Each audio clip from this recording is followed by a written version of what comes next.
Greetings, everyone. This is Chef Bee, and welcome to Healing Me First, Stories of Breakthroughs, Transformation, and Healing. We have our wonderful special guest today, Laurel Rutledge of the Rutledge Perspective. Laurel, welcome. Yay! Thank you so much. I'm so excited to be here. So, y'all, let me say, I recently met Laurel in Puerto Rico. We were both Schmillies in Rachel Yes. Rogers, the club, Hello Mhm. Sevens, the club, and we connected in Puerto Rico a couple months ago. And y'all, I think everybody's still on a high from being Yes. in the club, being in Puerto Rico, and meeting all these amazing women and really seeing the connections that we have with those folks, right? And Yes. so, Laurel, I've been looking at her podcast. She'll tell us all about it. And I just want you guys to really get her beautiful energy. And I want her to Thank share her you. story of, she just left the classroom. Well, not the classroom. When am I saying I left the classroom? She left corporate America. And we just Yeah, want to know a little bit about like why you decided to do that and sure. just kind of share with us some of your journey.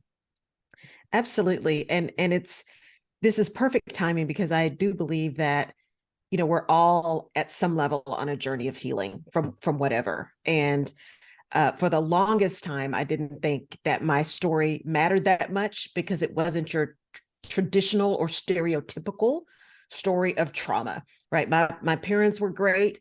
They were married. They would have been married 30 years before my dad passed away, or right after my dad passed away. They would have been married 30 years. We didn't have everything we wanted, but we had everything we needed. It was just, I didn't have a lot of abuse. I didn't have any of that, and so I always thought my story wasn't enough. And what I found over the years and years of therapy, because I've been in therapy a long time and I'm a proponent of therapy. I'm not embarrassed by that. It morphs over time as you need it, right? And as Black people in particular, we need to stop acting like we don't need therapists, because we do, because the trauma is real. Um, and I realized over time that it is a level of healing. And from corporate America, there is a level of trauma. There's corporate PTSD, right? And I don't say that lightly or to in any way undermine those folks who have served our country and are suffering from PTSD from that perspective, because they have seen things that none of us ever want to see, right? And there is a level of trauma and stress associated with that trauma in getting out of toxic corporate environments, getting out of toxic relationships, right? And so we're all going through that kind of healing. So for me, the story of healing really began when I decided to leave corporate, right? And I left at the end of 2017. So that's when my story of healing began. hmm So tell me a little bit about, just that environment for you. Because I mean, when I look at your bio, you've been in HR or HR related Yeah. work, just very Mm-hmm. much high level, very high achieving work for a very Yeah. long time. And so Yes. I think you talked a little bit about the rut, right? And staying Yeah. on the edge. I love how you connect that with your last name. Tell me Yes. a little bit about that rut. Like, what was happening Yeah. in corporate America for you and why you felt like you had to be out of there. Sure. It is. I, like many people, right? You grow up, you go to school, and you get a job. You work for somebody else, and I would not be able to do what I'm doing now without my corporate experience. So I don't want anyone listening to think, oh, never go to corporate. No, no, no. There's some amazing people in corporate. There's some amazing companies in corporate. There's some amazing environments in corporate, and there's a great way to learn some really great hands-on experience, because there is value in experience. However, it is really important to understand that these corporate systems, and I know I'm going to be saying the things that we're hearing all a lot because we're all focused on it now, but these corporate systems are not made for people who look like me. They are not built for nor necessarily welcoming of people who look like me. Now, I was very, very fortunate. When I left corporate, I was one of only two Black women in senior executive positions in a global team of 17,000, right? So I've run the gauntlet, I climbed the ladder, I did the things. So Yeah. I was successful from the external measures of success. When I think about the situation and how it has now come to light for me.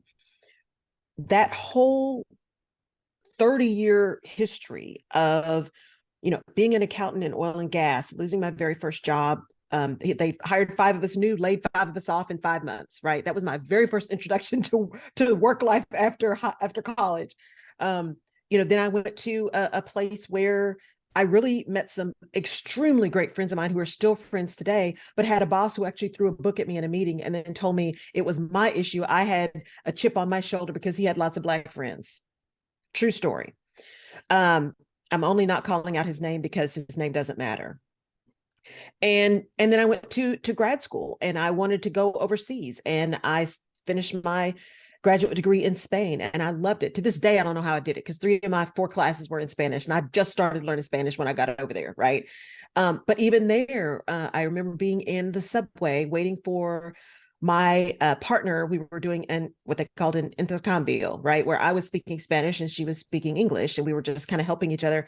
And I remember the police in Spain stopped me and asked me for my papers. Luckily, I always carried my passport or a copy of it, but I was so put off, right, and just devastated.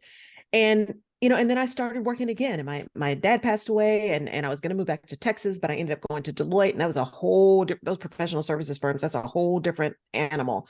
But again, people that I love dearly and are 20, 30-year friends of mine, I met in these places. But what I found in getting out, I woke up at Christmas, during Christmas in 2016, and I realized I had been traveling 80%. I had agreed to up to 50. I'd been traveling 80%, not only domestically, but globally, because I was in a company where I had a global boss and a domestic boss. I was in constant conflict because they like to rewrite history and they like to say things and write things down and then pretend they didn't. So constant battle. I was also a type of leader that there was stuff that I would see and take on, but I needed to be that buffer between my team, right? So responsibility rolls down, but accountability rolls up. And they don't need to see the sausage being made. They need to understand we're making sausage, but your team doesn't need to be exposed to all of that, right? And so I woke up during Christmas and realized I'm sitting here with people that I love, like I love, not just kind of love, like love. My family, some friends of mine who are family.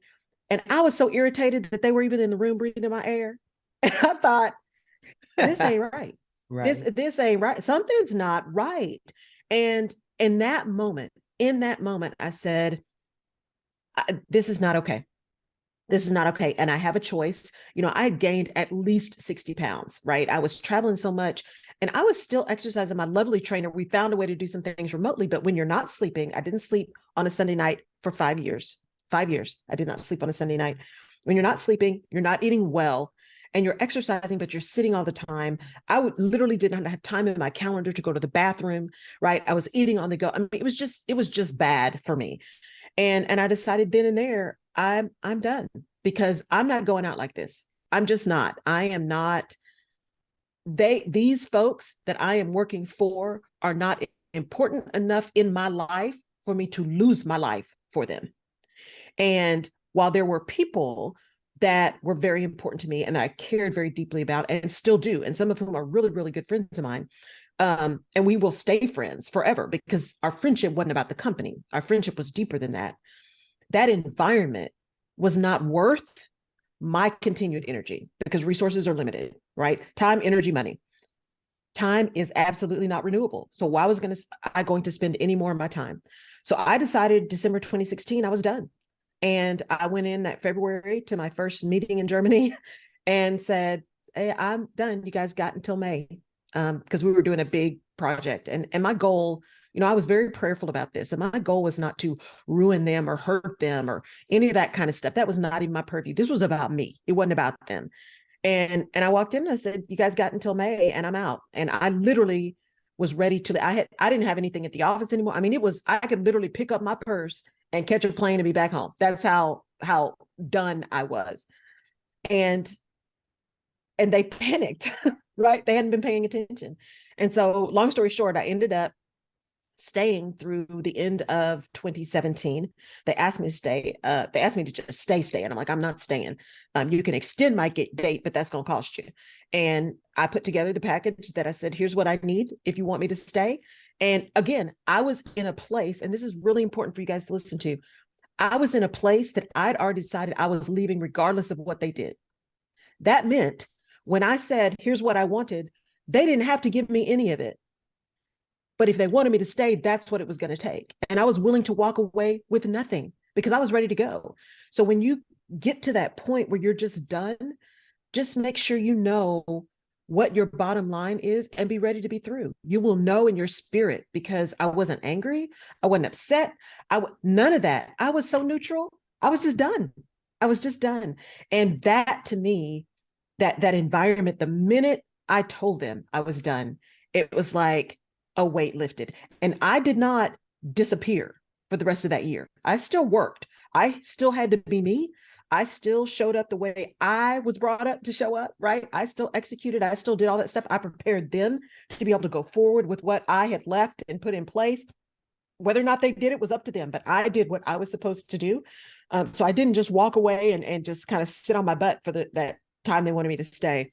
I actually worked, but I also made sure that I was staying focused on, okay, Laurel, when you're done, you're going to start your own business. You're going to serve bigger and better, and be able to serve broader and not have all these constraints and not have to be in constant conflict dealing with such a high lack of integrity by a number of very senior level executives. And I just wasn't going to fight that anymore. It was not worth it. The organization wasn't worth it, for me to continue to lose my life, and my health and my mental and physical well-being, to be there, for a paycheck, right? And I'm not independently wealthy, but that money wasn't worth my life. So, Yeah. golden handcuffs are real, but we all have choices, and don't let these organizations think you don't have a choice. Yeah, and I think there's so many parallels with corporate America and, for me, higher education. Mm-hmm. I think, unfortunately, on the corporate America side, they may pay you a little bit more than Yeah. higher ed. And I mean, you really put in a lot of work, and in many cases, it's thankless work. Mm-hmm. And what I'm finding more and more are people finding the courage to say, you know Yes. what? They're looking at their own value, they're looking at Mm-hmm. their own life, and they're like, wow, like you said, I want to serve at a higher level. I mean, I Yes. completely resonate with that Mm-hmm. myself, you know? And so Yeah. folks really sort of leaving all of it behind, whether it is being a lawyer working at a big firm, people are Mm-hmm. really just deciding now, a lot of women, Black women in Yes. particular, Yes. you know what? This is not, I'm putting all of this energy into someone else's Right. thing so Yep. that they can recognize me, so that I can be seen, so that I Yes. can climb this ladder. And Yeah. I've gained weight. I have hypertension. I have Mm-hmm. blood sugar issues. I'm stressed. I'm Yes. not sleeping. You know what? Not that this is okay, but let me do that for me. Right. That that's okay. Well, let me do it for Yes. me and my dreams, my Yes. aspirations, right? And Yes. so, I'm wondering, are you seeing a lot more women like I am who are sort of having that courage to, having those similar journeys, wanting to leave corporate America? What has been your experience with the folks that you've been working with, in You know, regard? I'm yeah, I'm actually seeing both. I'm seeing folks who are like, yeah, I'm done. I'm done. I'm out. I'll figure it out. I'll do something else. Many women, and in particular Black women, who are saying, yeah, it's just time for me to do my thing. Some of them start a side hustle and then go. Some of them do what I did and just leave. But I am seeing probably a split, 50-50 of the people that engaged with is doing that. But the people who are staying in corporate, and I encourage folks, if your goal is to be in corporate and to be, in the C-suite, do that. But what I'm finding with people who have decided that's really the path they want to take, they are also tackling that different, and they are much more willing to speak truth to power and to demand recognition of the value that they bring. And that's why I knew we were connected, because you use my word. It is not your worth, because no one can pay you your worth, and no one can tell you whether or not you are worthy.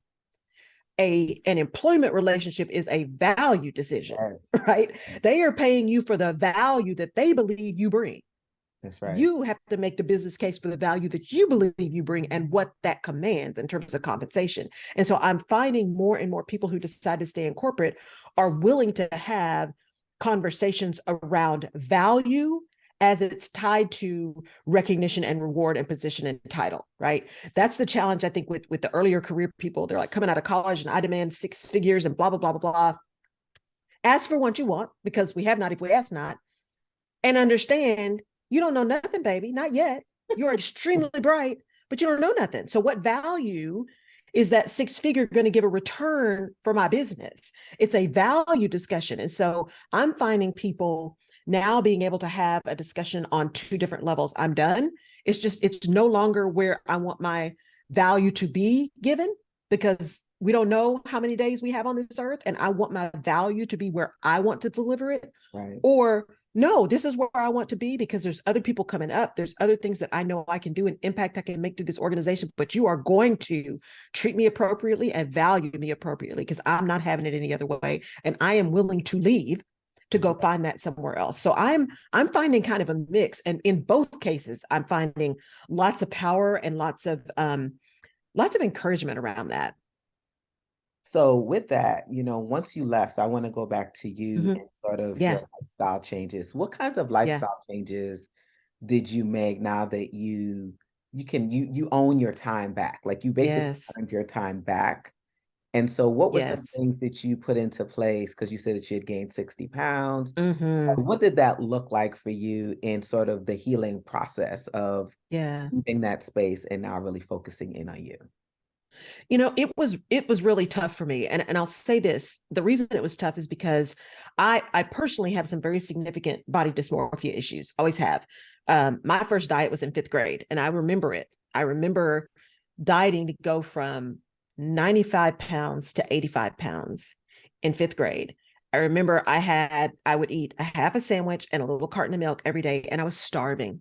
I was starving. Now, my mom, bless her heart, she didn't know this, right? So don't nobody say this. It had nothing to do with my parents, right? This was the environment I was in, the messages we get, especially as little girls. I mean, I was a C cup in 5th grade, y'all. So there was a lot going on. Yeah. So so I couldn't wear the same things. I couldn't, I remember going into, and I'm dating myself, but there was a store called Anthony's. I remember going to get some jeans and bursting into tears with my mom in the dressing room.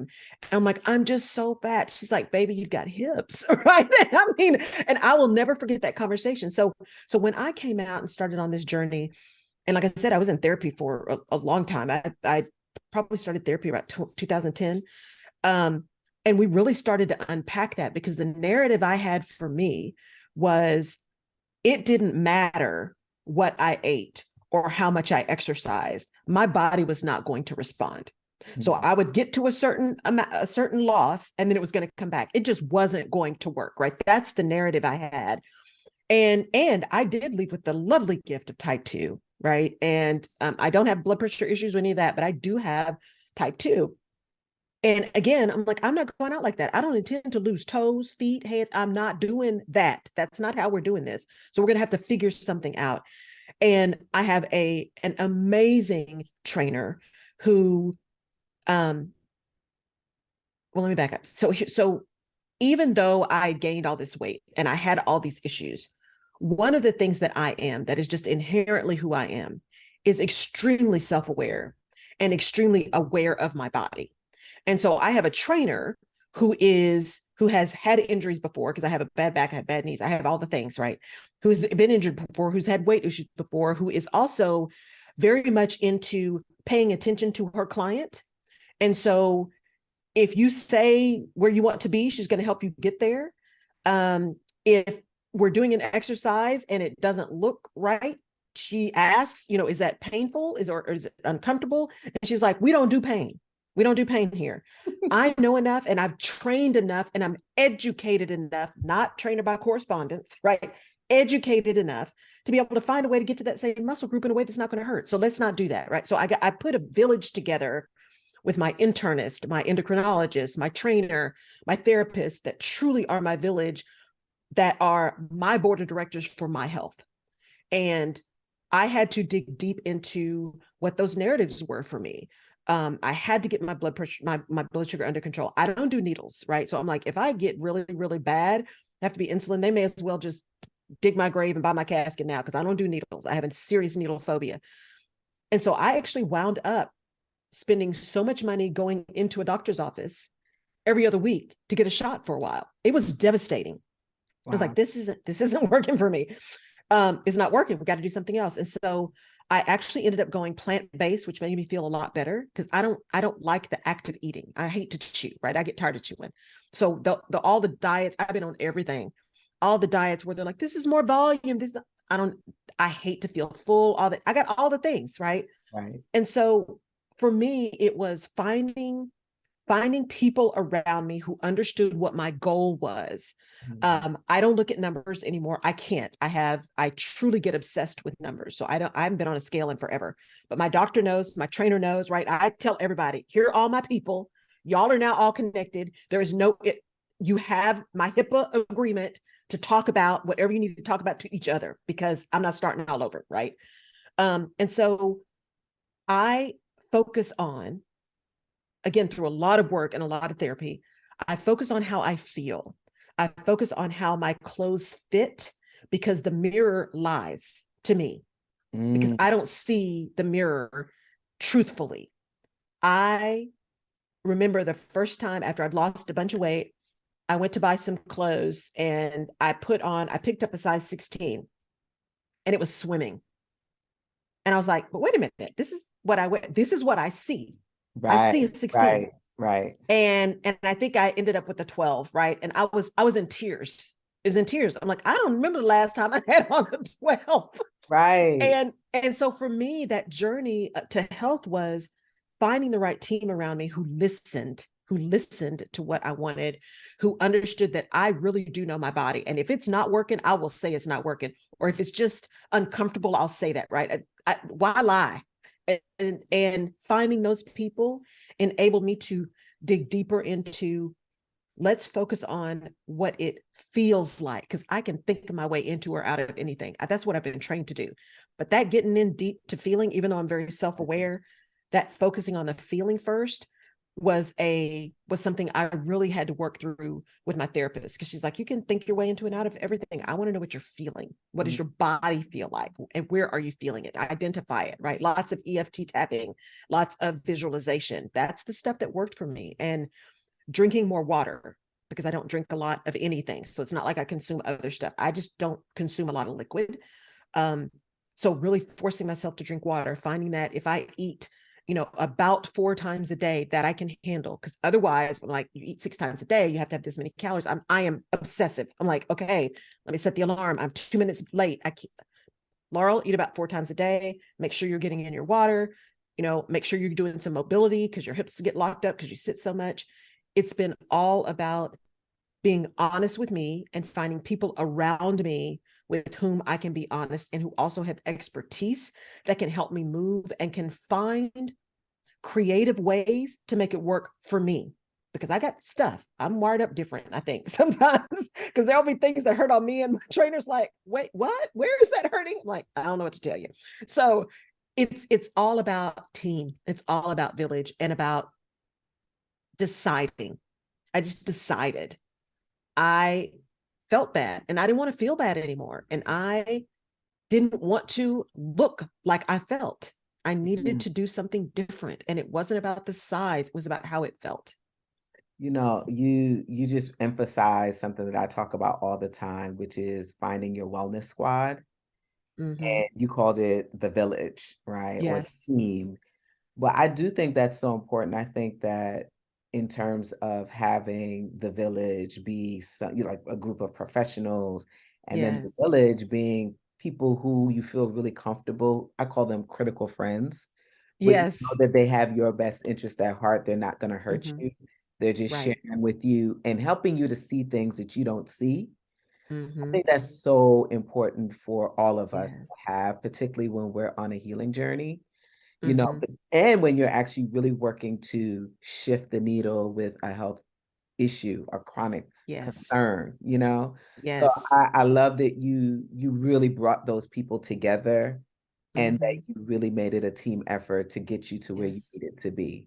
And did it Mm-hmm. take time? Because you said that it was difficult Yes. at first. How long do you feel like it took for you? Because you said you didn't sleep for 5 years. Like, what Yeah. was the process then for you to be able to now get rest and really sort of Right. download or they say power down from being in that Yeah. environment? That's a really good question. So, and because I'm really transparent. So the reality is it took a long time this time because I did not do it well. So when I'd left the job before, I was so burnt out. This was back in the big recession, right? 2007. I left a job before, and I was just I when I'm actually it was 2009 because I moved back to Texas, and I took off about 6 months intentionally because I was so out of it. And I left a job and a boss that I actually loved. I mean, that wasn't a toxic environment. I was just tired. I'd been driving 100 miles a day. I was living in snow. I couldn't do it. And so that was kind of the beginning. And when I started therapy and stuff as well. So that first time I took time and rested and slept and only did what I wanted to do and did lots of therapy, right? That's what I did for that first 6 months. And then I looked for a job. This time when I left, I was like, I'm leaving. I'm starting my business. I'm done into 2017. My business will be up and running by March. No. And Mm, I didn't, even though I knew I was done and it was time to go, had been in such a grind. That's why I talk about that hustle and grind culture, which I think is such a fallacy. I'd been in such a grind that I didn't recognize when I got such peace of being done, mhm. that felt like rest, right? That felt like I was rested because I was done. I wasn't even close to being rested, Yes. not even close, right? So it took me until, let's see, I probably, so 20, this is 2023, 2022, 2021. So I really lost the weight very quickly in 2021. So after we kind of got my blood sugar more under control and I was doing, and so I'm going to put a plug in here for folks. There are people like me who truly need the drugs that manage blood sugar. Stop buying those things just to lose weight, people. Please Mm. stop, because there are people who now can't get them, who actually need them to stay alive. So some of the medication that I ended up taking, some of it actually made me sick. So they had to switch some things for me. So I wound up on something that was new that actually suppressed my appetite pretty significantly, but more importantly, really enabled me to focus on what I was eating, because since I couldn't tolerate a lot of food, I was very focused that I was eating things that were calorie dense, right? That I was getting a lot of good packed stuff in small amounts. And it gave me a chance to really think about, how do I feel when I eat these things, right? So it's a combination. Yes, there was a medication that helped. I'd be lying if I said, no, no, no, I just worked out. And that's a lie. There was a Right. medication that helped because I had a significant blood sugar issue, which is highly under control now, and which is lovely. And my goal is still to be off completely of meds, and I intend to do that in the next year. But it took me a while. So it wasn't until 2021 that the weight really came off. It came off fairly quickly. I was working out a lot, 6 days a week. But I enjoy working out. And I say that it was 3 days with the trainer, and then I bought a rower. It's the only machine that I've ever used that I actually use. And I love it. I love rowing. It's so intense and it's so hard, but Yeah. I love it. Oh, It's the one thing I can do that I don't say, no, I don't want to do that, right? Rowing and walking. Those are my two big cardio things. And so I did that. But then in 2022, my body needed a reset. So I've been kind of this stable. I went back up a little bit, and then I've just stabilized. My body just needed to kind of settle. And I realized that, again, lots of therapy, lots of really great people around me that reminded me that when you lose so quickly, sometimes your body needs to readjust, yeah. right? And so now I'm back on the, okay, so let me get that came back a little bit, and then get to where I think I want to be. But it's still, again, about how I feel and not about a number for Yeah. me. Yeah. It's really about how I feel and how I feel in my clothes and how I want to show up, as my brand more than anything. But it took a while. It took a while. Again, the big journey started in 2000 when I moved back in November 2009. And it wasn't until, 2021 that it really that everything kind of came together and I was really able to make some things happen. And I was working out and paying attention to food and all of that stuff during that time, right? Going to different people and getting these, protein pancakes to eat and, eat your 4 times a day. And I was doing all the things and it just wasn't working. And I had to give myself some grace. I had to be in therapy because there were many, many breakdowns of God, surely you don't want me to just be this size the whole time because it's not healthy. So for me, it was really about getting my mindset around, Laurel, you're pursuing health, you're pursuing longevity, you're pursuing feeling good and being energetic. You're not pursuing a size, you're not pursuing a look, you're pursuing health. And then sleeping, you got to sleep. And I still don't sleep well. It's easy for me to fall asleep when the sun goes down, I'm done, but I don't stay asleep. It's hard for me to stay asleep. Yeah. So I still work on my sleep much better. I can do some more work there, but yeah. And, I would say, in regards to the sleep, because I struggle with sleep a little bit myself, I'll get like 6 hours, but to Mhm. get more, sometimes I just naturally, that circadian rhythm gets me up at 5, 6 o'clock. Yes. And Yes. so I know that, the recommendation is what, 7 to 9, but Yes. it's not consistently that way. Right. I do feel Right. like with folks who have been in these high performing environments, whether it's graduate school, corporate America, Yes. you're up, you're thinking about a concept, you have a paper to write, you Yes. have a report to do. So, oh, I'm going to just Yes. rest for an hour. And really, you're rewiring your DNA when you do that. So Yes. if you do that for very many years, and then now you need to change it, it's a very difficult thing for you to change. So Yes. those of you who are listening out there that need sleep, really start working on your sleep routine and Yes. just really work to make it a practice to power down an hour, hour and a Yes. half before you go to bed, because it will truly help you if you can create that sleep Hmm. routine to get to bed. And I Yes. mean, I know that, just even now that I've sort of shifted gears and I'm, working for myself, it's a new freedom. Don't you feel that way? It's like Yes. Yes. I can I can think different, like, just Yeah. like, what do I wanna create today, right? Hmm. What do Hmm. I wanna do today with my Yeah. time? And I'm more Yes. relaxed, like, just talk a little bit about just the things that you reclaimed as a Yeah. result of you sort of stepping away from that environment. Yeah. What were some things that you had to put aside for years because you were working in that space Hmm. that you reclaimed once you finished up Yeah. that work?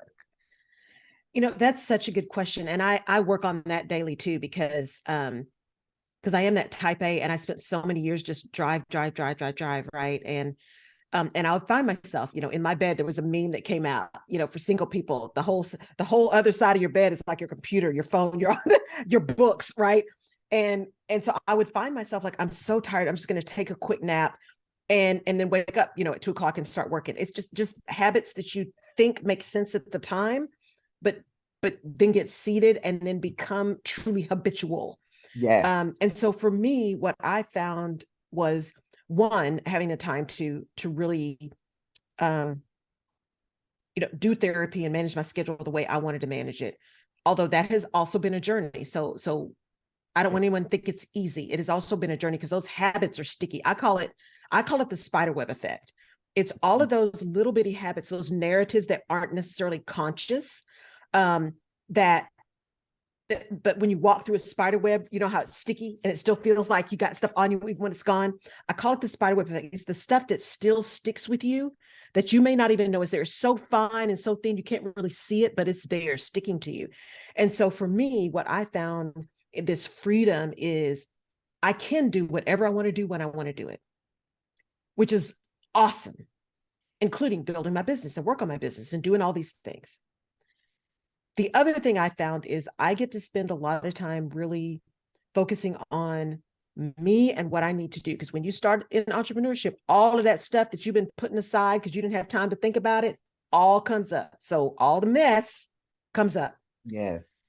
What that also tells me, right? You learn about yourself. So what I have learned is, because I had such a 30-year career habit of, you got to get it done. It's on the list, make it happen. I would find myself thinking, oh, I didn't have time to do that. I'll just do it this weekend. But I was so tired on the weekend, I didn't get it done. And then I was guilty and I felt bad. I realized that, you know what? Nope. What I'm going to do is I'm going to tell myself this weekend you are not working.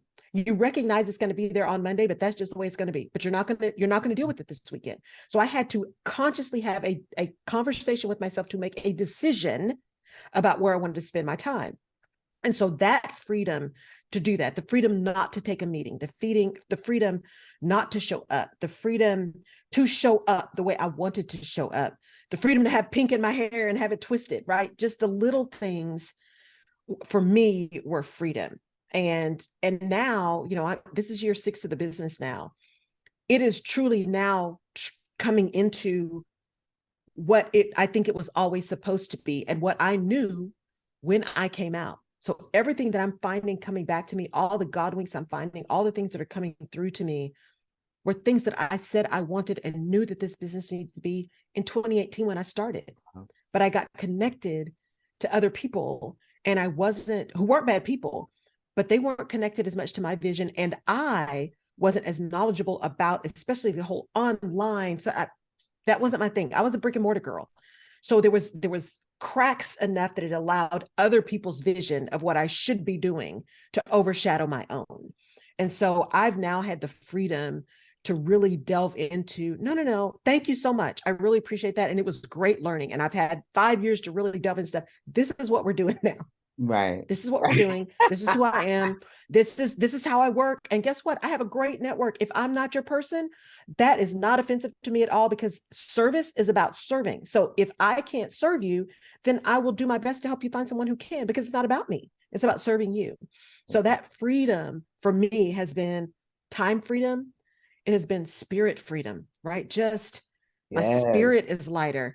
And I have found that what was really hurting me the most, because I am very curious and I love to learn, I was not giving myself time to learn new things. And so now I do that. Now my reading is back on. I'm getting my languages going again, right? I want to get my golf lessons going again.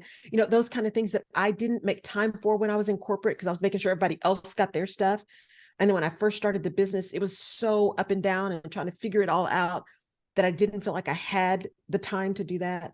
Now it is intentionally, no, this is on my list to do this thing because this feeds me and enables me to feed my clients, right? To give them more because I am whole.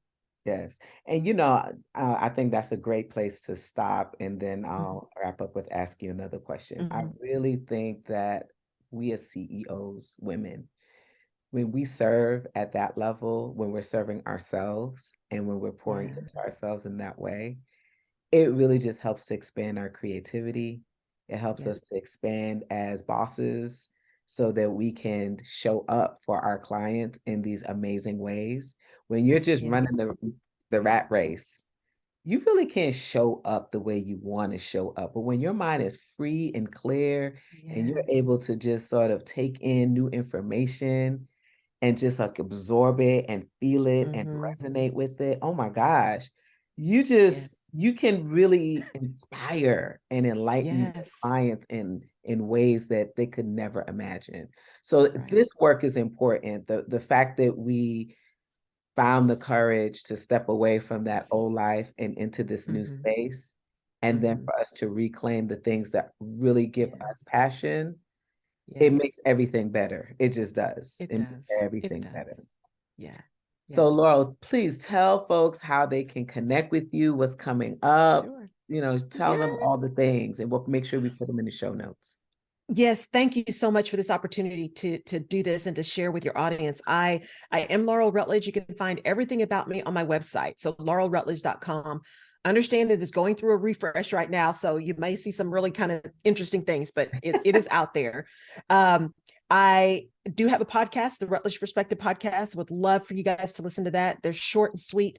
Some great interviews as well, but really short and sweet. That's what they're intended to be. I have a radio show that's live every Tuesday mornings at 10 a.m. Central Time. It's at KCOH TV radio. It is just the historic radio station here in Houston, Texas, the oldest urban station in Texas. And it's just fantastic. Again, about leadership, alignment, vision, action. And then what's coming up that I'm really excited about. So I am, if you look at all my stuff, I'm on Instagram, Laurel K Rutledge. I'm on Yes. LinkedIn, Laurel K Rutledge, right? I'm on Facebook, Laurel K Rutledge. It'll all be in the show notes. But if you look at that, it's Chief Navigation Officer. That's what I do, help people navigate situations, spaces, organizations. And so what's coming up, and I believe we're going to be able to launch it in March. I have Rachel Rogers in my head going, just launch, right? We're going to be Right. able to launch it in Knock it March. dirty. Right, do it dirty. There are two things coming up that if you know someone, if you're listening, or if it's you, there is a group program that I am doing for people who are new to the C-suite in corporate, because the world changes when you get to the C-suite. And when I mean new C-suite people or direct reports to the C-suite, if you're new in that place, and in particular, if you are a Black woman or woman of color in that space, I've got a group program that's coming up. It will start launching in March. So you will be able to follow my website and see that. And it's a program to really get aligned with who you are, where you are, what you want, and what it takes to get there. And we'll talk about, as your chief navigation officer, how you navigate those spaces. The other thing that's launching in March is for entrepreneurs, multi seven figure women owned businesses, Ooh. is a CEO intensive. So it's not a VIP day, it's truly an intensive. And it will be, you'll come to Texas with me. We will spend the whole day together and we get through your strategy and your organization. So in order to have a good people strategy, you got to have a good business strategy. And I find so many women that are at that multi seven figures that are starting to butt up against that problem with team, right? I've got a team, but it's not working. It's not the right people, or I don't know. And that's where my excellence is. And so you'll see those two things that are coming up. And if you are so inclined and that fits you, would love to have a conversation about it. Hey, oh my God, Laurel Rutledge. I'm so excited to know Me you. too. You're so beautiful, you know. Thank you. So are you. Thank you so So much are for you. sharing your story with us. We wish you Absolutely. great success with the Thank you. podcast and all that you're doing, and really just helping to strengthen folks who are deciding to stay in sort of corporate America, and just giving them Mhm. all the tools that they need so that they can thrive in those spaces. Yes. So we Yes. appreciate Thank you. you so Thank you so much. much. Thank you for having me. It has been a pleasure. All right, y'all. Thank you so much for listening, and we will see you all very, very soon. Peace.